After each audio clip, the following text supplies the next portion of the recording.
กอยู่แปลหัวลืมเจ้าบ่ได้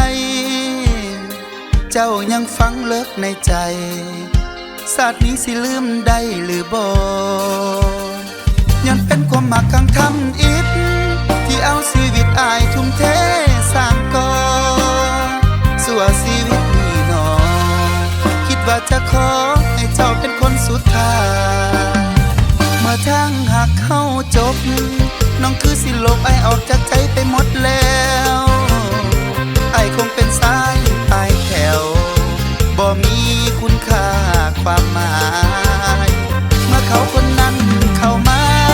ไอคงมีค่าเท่าเม็ดดินเม็ดทรายเครียดเด้ใจเครียดหลายเสียดายฮักจริงใจที่ให้น้องบอกกับใจ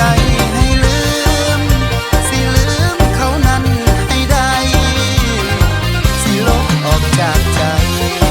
เลิกหาเลิกฟังเลิกหลอกเลิกโศกเศร้าเสียใจ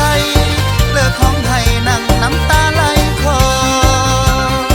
สิ่งเคยหวังตั้งต่อก็สิขอลืมหมดทุกอย่าง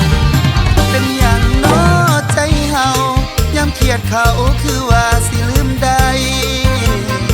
เศร้าเครียดเขายามใดหัวใจก็ยังหักบ่จางถ้าลมหักหวานหวานอ้อมกอดอุ่นๆลืมบ่ลงจักอย่างพยายามลบล้างใจยังยึดติดน้ำหักทำอิฐบ่เศร้า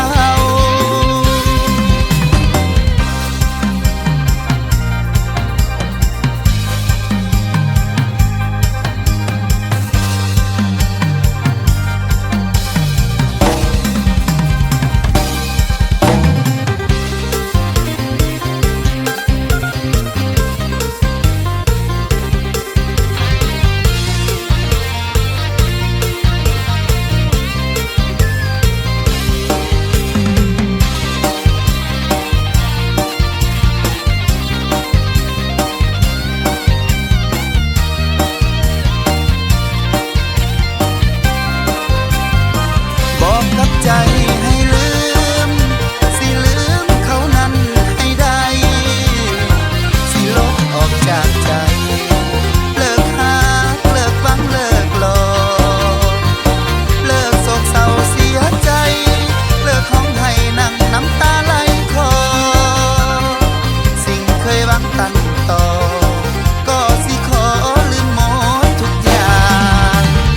เป็นอย่างน้อใจเฮายามเครียดเขาคือว่าสิลืมได้เศร้าเครียดเขายามใดหัวใจก็ยังหักบ่จาง